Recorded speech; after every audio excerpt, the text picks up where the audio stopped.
Film Glory yang mana akan kita paparkan sekarang merupakan film yang membuat nama Denzel Washington mulai diakui sebagai seorang aktor top.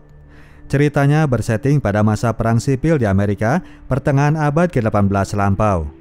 Akar masalah yang menyebabkan terjadinya bentrokan ini adalah masalah perbudakan kaum kulit hitam. Pihak utara yang pro pembebasan budak kulit hitam melawan pihak selatan atau konfederasi yang menjunjung tinggi superioritas kaum kulit putih. Seorang pemuda anak orang kaya yang bernama Robert Shaw saat itu ada di antara para prajurit pihak utara. Hari itu tanggal 17 September 1862 di Antietam, kedua kubu akan bertemu dalam sebuah pertempuran.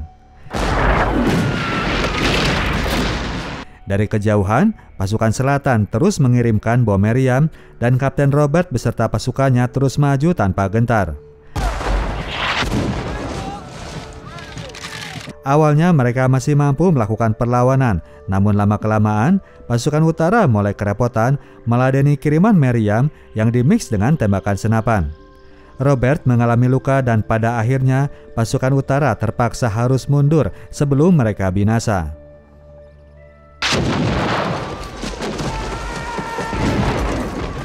Korban yang selamat termasuk itu Robert kemudian ditolong oleh korps kaum kulit hitam yang selama itu masih berperan sebagai pembantu umum saja. Ketika ia bangkit, Robert begitu terhenyak melihat begitu porak-porandanya kondisi resimen dari pasukannya. Apalagi ketika ia masuk ruang perawatan, banyak luka dari prajurit yang harus disulam dan sebagian sampai ada yang harus mengalami amputasi. Sementara menjalani masa recovery, Robert pun dipulangkan ke rumahnya di kota Boston. Lingkungan keluarganya yang bisnismen ini sangat dekat dengan pergaulan dari orang-orang intelek. Selain bertemu lagi dengan Thomas teman masa kecilnya yang kini bekerja sebagai akuntan bagi ayah Robert, ia juga dipertemukan dengan Frederick Douglass, seorang tokoh gerakan persamaan hak untuk kaum Afrikan Amerikan. Bapak Gubernur memberi ACC untuk dibentuknya resimen khusus untuk pasukan dari warga kulit hitam. Ia juga menawarkan Robert untuk naik pangkat jadi kolonel dan diberi mandat untuk mengepalai pasukan ini. Tidak peduli bahwa Robert ini masih sangat muda. Sempat merasa bimbang, namun atas dukungan dari sohibnya yang bernama Cabot, Robert akhirnya mengiyakan tawaran dari Pak Gubernur. Mendengar tentang kabar tersebut, Thomas sang akuntan langsung mendaftar untuk menjadi sukarelawan pertama. Para warga kulit hitam memang sangat antusias mendengar kabar itu. Robert langsung kebanjiran pendaftar ketika ia buka lowongan. Di antara mereka selain ada Thomas, juga ada John Rawlins, orang yang menolong Robert di pertempuran yang kemarin. Robert pun memberikan pidato penyambutan, lalu membagikan formulir pendaftaran. Pada proses itu pun sudah terjadi kekacauan di antara mereka yang tidak pernah diajarkan tentang kedisiplinan. Para calon serdadu dari pasukan Union ini kemudian dibawa menuju kamp pelatihan di Readville, Massachusetts. Meskipun berada di pihak pembela kaum kulit hitam, namun ternyata tidak semua tentara Union mau memberikan penerimaan. Ledekan bully masih saja tetap terdengar. John dan Thomas berada satu tenda bersama dengan seorang pemuda yang bernama Tripp yang mana diperankan oleh Denzel muda. Belum apa-apa, pemuda yang bernama Tripp ini sudah bikin gaduh di dalam tenda. Ia rebutan posisi tidur dengan Thomas lalu membentak seorang anak kecil yang sedang belajar main drum. Pelatihan pun kemudian dilakukan dan yang paling pertama adalah latihan baris berbaris sebagai media untuk melatih kedisiplinan, berikut juga kekompakan. Repotnya di antara para sukarelawan ini masih ada saja yang sangat terbelakang. Belum tahu mana itu kanan ataupun kiri. Pak Sersan harus bersikap keras agar para calon prajurit ini bisa ikut kepada instruksi.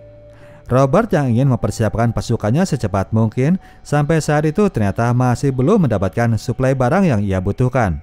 Ajuan seragam dan senjata belum dapat jawaban juga dari pihak logistik tentara. Suatu waktu datang sebuah surat edaran yang kemudian Robert bacakan kepada semua penghuni camp. Kabarnya pihak Konfederasi atau pihak Selatan sebagai pemenang pertempuran terakhir hendak segera mengumandangkan proklamasi. Mereka telah menyusun aturan bagi para anggota resimen tersebut. Yang tertangkap tanpa memakai baju seragam Union akan dikembalikan untuk menjadi budak. Sedangkan yang tertangkap dengan memakai atribut seragam biru, ancamannya adalah hukuman mati. Hukuman tersebut sama seperti yang diberlakukan kepada tentara Union yang terlibat dalam pelatihan para mantan budak ini. Berita itu begitu terasa menohok bagi Cabot yang kini sudah merasa keder. Malamnya mereka semua merenungi pengumuman tadi. Esok paginya sang asisten ternyata masih bertahan di dalam barak, demikian juga dengan para sukarelawan warga kulit hitam. Mereka semua tidak gentar menghadapi ancaman tentara Konfederat. Sesi pelatihan pun dilanjut, yang mana sedikit mulai memakan korban. Thomas yang seorang kutu buku ini mulai kepayahan menghadapi genjotan fisik. Sergeant Major. Ketika ditanyakan kepada Sersan Mayor Mulcahy tentang perlakuan kerasnya, ia melaporkan bahwa orang-orang ini masih perlu mendapatkan didikan keras. Beberapa hari kemudian, para sukarelawan akhirnya mendapatkan kiriman senapan. Masing-masing lalu dibagi jatahnya masing-masing. Terlihat bahwa mereka ini masih menganggapnya sebagai mainan. Senapan alat perang itu mereka pakai untuk bercanda-canda. Saat latihan menembak dilakukan, Cabot sang instruktur memberikan pelatihan agar sukarelawan mampu mendidik dengan tepat, namun masih dalam suasana santai. Robert kemudian datang lalu menghampiri orang yang paling jago di antara mereka. Ia pun menyuruhnya untuk memperlihatkan kemampuannya, namun dalam tekanan dan instruksi agar orang ini menembak lebih cepat lagi. Syarat minimal penembak yang baik saat itu adalah dalam 1 menit harus bisa melepas 3 kali tembakan. Jupiter yang tadinya pede akhirnya mulai keder. Ia gemeteran memasukkan mesiu, apalagi ketika Robert menembakkan pistol tepat di dekat telinganya, menyesuaikan dengan suasana pertempuran yang akan dia hadapi. Tegas kemudian Robert memerintahkan Cabot agar melatih mereka lebih baik lagi, tidak peduli bahwa sang wakil ini adalah teman dekatnya sendiri. Hal itulah yang kemudian dikeluhkan Cabot dari Robert. Cabot yang merasa dekat tidak terima dengan perlakuan Robert yang tegas dalam pekerjaan, baik kepada dirinya maupun kepada Thomas. Cabot juga mengeluhkan perlakuan keras Robert kepada para sukarelawan yang ia anggap terlalu sok-sokan mentang-mentang baru jadi kolonel. Robert menyatakan bahwa itulah tugasnya untuk menyiapkan mereka ke medan tempur. Para sukarelawan sudah mau mempertaruhkan nyawa dan kini menjadi tugasnya untuk membekali mereka dengan ilmu pertahanan diri. Robert tidak mempedulikan keluhan Cabot. Dari menembakkan senapan, kini para calon prajurit dilatih untuk mempergunakan bayonet. Lagi-lagi Thomas yang paling jeblok di antara para prajurit. Ia pun harus kembali jadi bahan bulan-bulanan Pak Sersan sehingga membuatnya kembali diledek oleh Trip. Tidak ada kecuali bagi Robert, pemuda yang mulutnya usil ini diminta agar segera dapat hukuman. Adapun Thomas sendiri, kini ia sudah mulai nggak tahan dan minta bicara kepada Robert, teman masa kecilnya. Kolonel Robert kali ini memang benar-benar strict dengan aturan. Ia menolak permintaan Thomas. Malamnya, ketiga orang yang kebagian jatah digalakin Robert mulai saling curhat di dalam tenda, kecuali Thomas yang memilih untuk bungkam. Trip yang baru saja mendapatkan hukuman cambuk di kaki mulai ngajak berontak. Ia mengajak Jupiter untuk kabur ke desa sebelah. Ia juga mulai mempengaruhi semuanya agar tidak percaya kepada Robert yang tampangnya terlihat anak mami dan bisa naik jadi kolonel hanya karena koneksi ortu saja. Untungnya di sana masih ada John yang bisa menahan Jupe agar nggak kebawa pengaruh buruk dari Trip. Mengenai sosok Robert yang memang terlihat polos dan bersih, terlihat dari kalangan orang kaya inilah yang memang membuatnya jadi sedikit disepelekan. Ketika akhirnya Robert bertemu dengan orang logistik, lalu mempertanyakan ajuan barang kebutuhan seragam, terus terang saja orang itu menjawab bahwa dia memang tidak memprioritaskan ajuan Robert. Ia merasa bahwa dengan komandan yang culun ditambah dengan materi pasukan yang meragukan, pemberian seragam dan sepatu dalam jumlah banyak hanya akan menjadi pemborosan semata. Pak Kumis ini cuma menawarkan Robert kiriman paket makanan cemilan. Robert mulai merasa tersinggung dengan perlakuan yang ia dapatkan. Trip yang malam sebelumnya sempat ngajak kabur, nyatanya memang tetap coba kabur dan akhirnya kena tangkap pasukan penjaga. Pemuda rebel ini lalu dihadapkan kepada Pak Kolonel dan Robert tetap tegas dengan peraturannya meskipun sempat dilobi oleh Cabot. Hukuman cambuk tetap ia berlakukan. Trip yang dari bekas luka di punggungnya terlihat sudah sangat sering menerima hukuman cambuk, terpaksa harus kembali menerima hukuman demikian. Meskipun merasakan sakit, namun ia tetap berusaha tegar dan menantang Robert dengan tatapan matanya. Namun sakit di hati yang terlanjur kronis tetap tidak bisa ia pungkiri. Agar bisa menguasai para serdadunya, Robert pun memutuskan untuk turun langsung melihat kondisi mereka. Bicara kepada John Rawlins, Robert menanyakan kebutuhan para anggota. Mr. John lalu bilang bahwa sepatu adalah kebutuhan paling krusial. Trip kemarin itu kabur berusaha untuk mencari sepatu. Robert lalu dibawa untuk melihat kondisi kaki Trip yang memang sudah ledeh awir-awiran karena lecet dan itu diderita oleh mayoritas anggota. Esok paginya Robert dengan ditemani John dan kawan-kawan langsung melabrak kantor logistik tentara. Kali ini Robert tidak mau basa-basi dan tidak menerima jawaban mencela-mencele. Robert ngadat layaknya seorang kolonel kalau lagi ngadat dan memaksa agar ia diberikan 700 pasang sepatu dan 1.400 pasang kaos kaki saat itu juga. Mereka pun pada akhirnya bisa pulang menuju camp tidak dengan tangan hampa. John Rawlins memimpin pembagian sepatu itu kepada para anggota layaknya sedang terjadi antrean sembako. Untuk Trip yang sedang menjalani pengobatan, Robert sendiri yang kemudian memberikan jatah sepatunya. Setelah 1 bulan, akhirnya tiba waktunya bagi para sukarelawan ini untuk diberikan gaji pertama. Namun, keputusan dari Departemen Perang Pusat bahwa tentara kulit hitam hanya akan digaji $10 saja, kurang $3 dari tentara kulit putih. Awalnya tidak ada protes dari para anggota yang merasa sudah cukup jikapun mereka dapat gaji, namun tidak dengan Trip yang merasakan perlakuan diskriminasi. Ia melakukan protes dan mengajak yang lainnya agar tidak menerima perlakuan diskriminatif karena mereka semua sama-sama menghadapi peluru. Semuanya berhasil ia pengaruhi untuk tidak menerima gaji berbau diskriminasi. Robert menyikapi protes itu dengan sama-sama menyobek selip gaji, berusaha untuk menampung aspirasi anak buahnya. Para serdadu kulit hitam ini salut dengan sikap pimpinan, dan mereka pun pada akhirnya makin menghargai Robert sebagai seorang komandan. Gaji bisa mereka tolak, namun yang satu ini tetap mereka terima, yaitu seragam kesatuan dari pasukan Union yang sangat mereka harapkan. Seragam yang bisa membuat mereka bangga dengan terangkatnya harga diri ketika mereka melakukan marching ke depan warga kota Boston.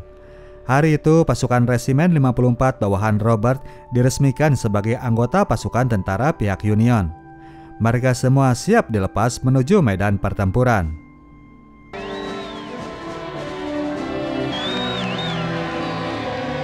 Pasukan ini lalu diberangkatkan melalui sungai untuk mencapai wilayah South Carolina, lokasi yang berbatasan antara wilayah utara dan selatan Amerika. Sekalian di sini Robert mensahkan John Rawlins untuk menjadi komandan pasukan Resimen 54 dengan pangkat Sersan Mayor. Mendaratlah kemudian mereka dan tiba di kota Beaufort untuk bergabung dengan pasukan Union cabang daerah ini. Di sana sudah terdapat pula pasukan kulit hitam, namun statusnya cuma sebagai pasukan gerilya, tidak resmi anggota tentara. Pasukan itu sengaja dibentuk oleh Jenderal Harker yang menjadi penguasa areal tersebut. Robert diterima dengan baik oleh Pak Jenderal dan orang-orang penting wilayah itu karena nama ayahnya yang memang terkenal di kalangan para pejabat. Komandan langsung dari pasukan kontraband itu adalah bawahannya yang bernama Kolonel Montgomery. Kolonel satu ini akan menjadi pimpinan brigade dari pasukannya Robert. Montgomery mengajak pasukan Robert untuk ikut bergabung esok hari.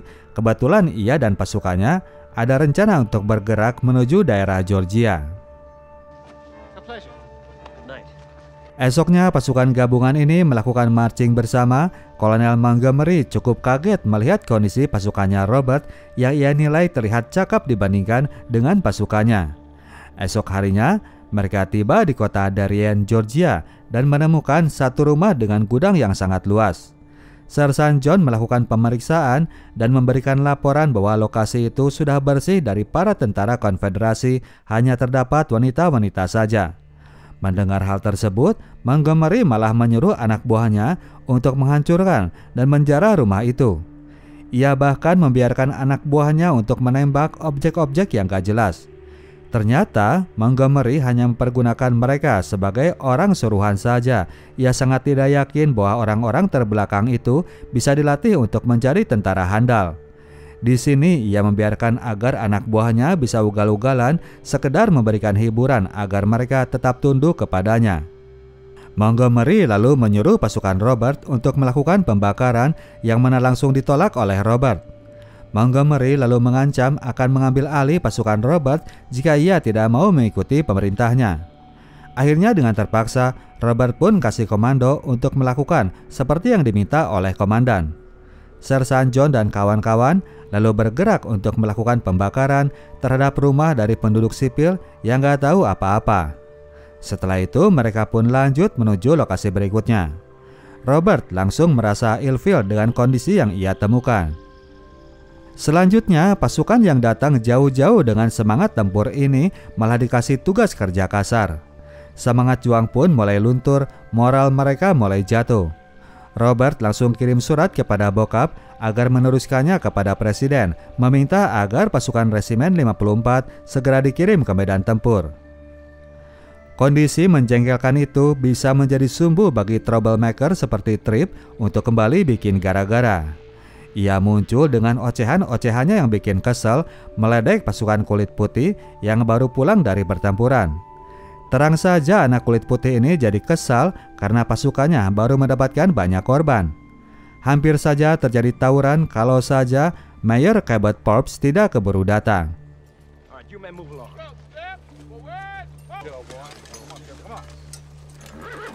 Malamnya, Tripp yang belum puas bikin keributan lagi-lagi ngisengin Thomas yang sedang semangat-semangatnya menjadi seorang prajurit. Thomas sendiri tadinya nggak mau ladenin, tapi Tripp terus mengganggu dan mencoba menurunkan semangat juang dari rekannya bahwa walau bagaimanapun mereka ini tetap jongosnya para bule. Tripp mengajaknya untuk berduel, lalu dipisahkan oleh John yang mulai berperan sebagai komandan. Tripp muncul lagi dengan nyinyirannya bahwa meskipun jadi sersan, John ini tetap saja anjing geladaknya para bule. John langsung menamparnya dan mengingatkan bahwa selama 3 tahun itu, para bule tersebut justru banyak berkorban demi mereka.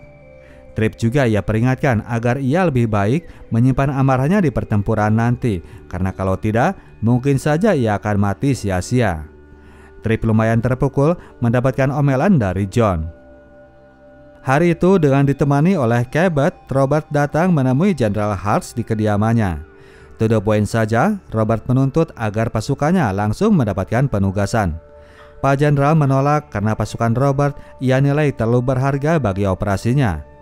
Ternyata kelakuan Pak Jenderal di lokasi itu mirip dengan kebanyakan pejabat di Konoha ditugaskan ke sebuah daerah. Di sana sekalian mereka nyambi mengeruk sumber daya alam sekitar, dalam hal ini adalah kapas. Robert telah mengetahui bahwa Pak Jenderal dengan bantuan dari Montgomery telah menyeludupkan kapas dengan armadanya sendiri. Pasukan Robert selama itu secara tidak langsung telah diperbantukan untuk keuntungan mereka. Robert mengancam akan melaporkan operasi itu kepada ayahnya agar diteruskan kepada presiden. Pak Jenderal akhirnya mulai keder dan langsung memberikan tugas untuk resimen 54. Bulan Juli itu pasukan ini mendapatkan tugas untuk turun dalam sebuah pertempuran di daerah James Island, masih di wilayah South Carolina. Mereka dikedepankan untuk mendukung pasukan para bule yang sudah pada kewalahan. Meskipun merasa tegang, namun mereka tetap bersemangat karena momen inilah yang sudah mereka tunggu untuk bisa membuktikan diri bahwa mereka ini punya arti. Pasukan Confederate yang beringas itu lalu mereka hajar dengan serangan peluru yang ditebar dengan sangat kompak.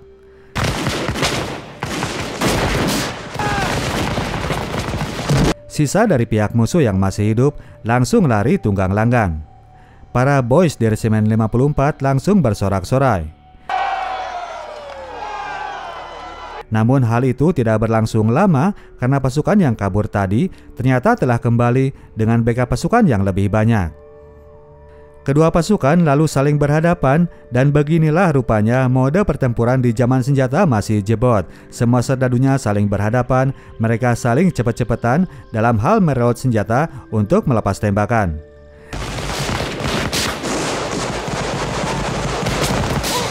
Satu ronde tembakan dilakukan, musuh lalu memperdekat jarak dan dilakukanlah ronde tembakan yang kedua.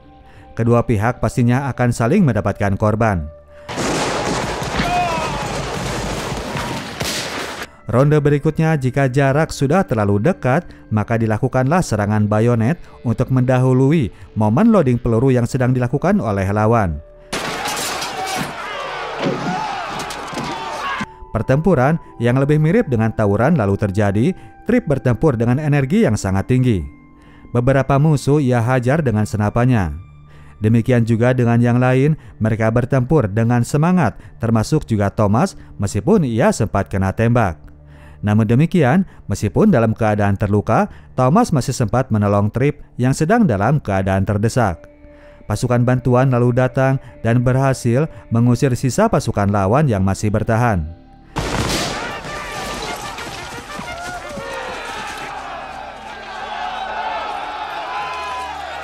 Pasukan Resimen 54 telah melakukan tugasnya dengan hasil cukup lumayan meskipun mereka juga mendapatkan banyak korban. Yang pasti, kini semangat tempur itu makin tertanam. Thomas yang terluka bahkan mewanti-wanti Robert agar tidak mengirimnya pulang. Suasana istirahat pun bisa diisi dengan moral yang tinggi. Apalagi ketika kemudian seorang wartawan datang dengan kabar yang baik bahwa pasukan Jenderal Lee dari Konfederat telah takluk oleh pasukan Jenderal Ulysses Grant di Gettysburg. Diperkirakan bahwa perang sipil itu akan segera usai. Dalam suasana santai itu, Robert lalu menghampiri Trip yang sedang menyendiri. Momen kemenangan tadi ternyata tetap tidak membuat Trip jadi sedikit senang. Orang yang sudah sedemikian nyinyir efek dari perlakuan buruk yang ia terima sepanjang hidupnya, merasa bahwa jikapun dia menang, hal itu nggak ada ngaruh apa-apa buat dirinya. Robert mah bisa balik ke rumahnya yang mewah dan makan enak, sedangkan dia dan kaumnya tetap tidak akan jadi apa-apa. Namun demikian, setidaknya kebebasan akan mereka dapatkan dan Trip tidak memiliki alasan lain selain untuk lanjut saja melakukan pertempuran yang akan mereka hadapi. Hanya itu yang setidaknya bisa mereka lakukan untuk memberikan arti terhadap kehidupan yang sedang mereka arungi. Setelah melewati beberapa pertempuran, kini mereka tiba di sebuah pantai yang mana di sana terdapat benteng Wagner milik musuh yang masih sulit untuk ditaklukkan. Jenderal Besar George Crockett Strong, sang pimpinan pasukan, menjelaskan bahwa sudah 4 hari itu pihak Navy dari Union telah melakukan bombardir, namun masih belum bisa berhasil menguasai benteng tersebut. Dibutuhkan satu pasukan infanteri yang bisa mengalihkan perhatian dari samping. Yang jadi masalah, lautan dan rawa di depan benteng hanya menyisakan hamparan pasir yang sangat sempit. Mereka nantinya hanya bisa mengirim 1 resimen saja per 1 kali penyerangan. Bagi mereka yang pertama kali maju, resiko besar akan mereka hadapi. Robert yang ternyata mengajukan diri untuk menjadi resimen pertama yang dikirim menyerang benteng. Jenderal Strong kaget juga mendengarnya karena ia tahu bahwa Resimen 54 sudah 2 hari itu tidak tidur. Robert tidak memungkiri bahwa fisik dia dan pasukannya sudah agak melemah, namun tidak dengan semangat juang para serdadunya yang membabi buta di 2 pertempuran terakhir. Dia meyakinkan bahwa pasukannya siap untuk memberikan kejutan. Penyerangan tersebut akan dilakukan sebagai mungkin seesok hari dan malam itu anggota Resimen 54 tidak ada sedikit pun yang berniat untuk tidur. Mereka semua tidak mau menyia-nyiakan kesempatan di mana mereka masih bisa menikmati kehidupan karena esok hari belum tentu mereka masih bisa berada di sana bersama para rekannya. Setelah melewati beberapa pertempuran dan menghadapi susah senang dalam perjuangan, kini rasa senasib dan sepenanggungan sudah mereka rasakan. Mereka bernyanyi bersama untuk melantunkan doa seraya mengucap kalimat-kalimat penuh harapan. Dari ungkapan-ungkapan yang dilontarkan, kini mereka semua sudah tidak takut dengan mati. Ucapan yang paling menyentuh dan mengharukan malah keluar dari mulut Trip. Si biang kerok yang biasanya ngeselin, kini mulai bisa bikin simpati. Ia berujar bahwa selama hidupnya yang selalu sendiri karena dari kecil sudah yatim piatu, kini ia sudah merasa punya keluarga. Saudara-saudaranya adalah semua yang ada di Resimen 54. Ucapan itu pun diaminkan oleh Thomas yang tadinya musuh bebuyutan.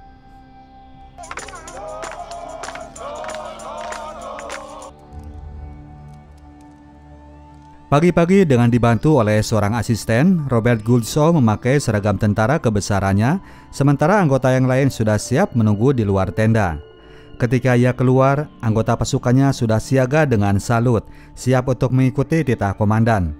Pasukan berani mati ini pun berjalan, di mana di sana pasukan bule yang kini akan menjadi supporter, mereka memberikan semangat kepada Trip dan kawan-kawan agar memberikan hawa neraka kepada pihak lawan.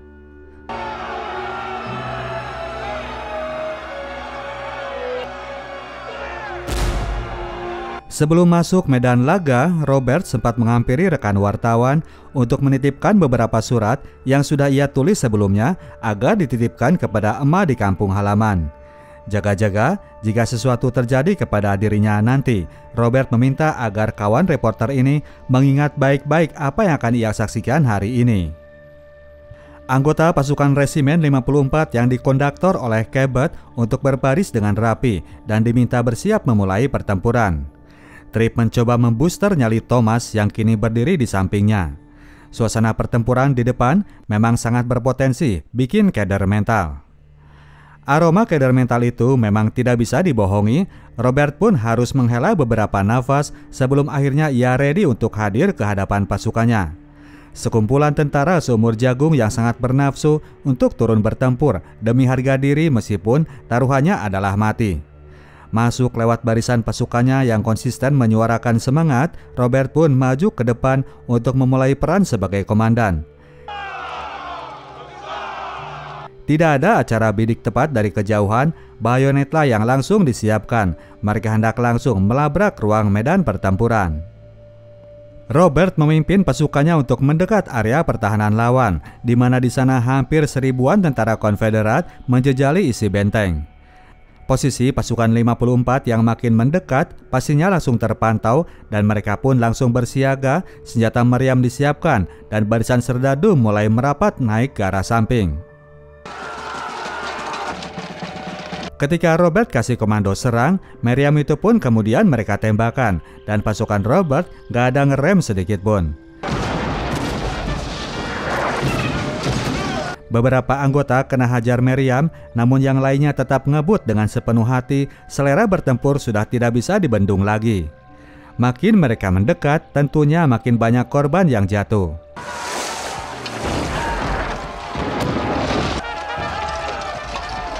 Akhirnya Robert memutuskan agar mereka terlebih dahulu bersembunyi di bukit pasir hingga matahari surut.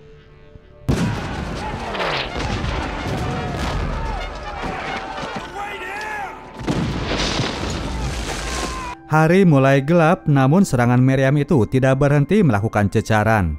Jarak benteng sudah dekat, namun tetap jauh dari jangkauan.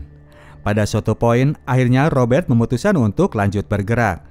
Di bawah komandonya, pasukan Resimen 54 nekat maju melakukan penyerangan dalam terpaan meriam dan juga peluru-peluru lawan. Nekat mereka menembus rintangan di depan benteng yang mana adalah jalur air rawa yang sempit tadi, sementara di atas pasukan lawan sudah menunggu dengan senapannya.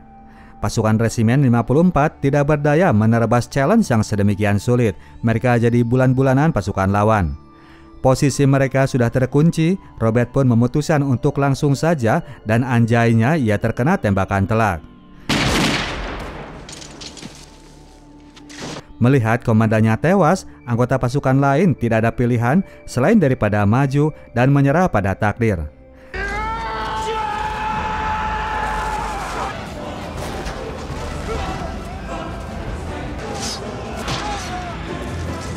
Sebagian dari mereka akhirnya berhasil masuk ke dalam benteng dan bergerak untuk menerobos masuk ke dalamnya.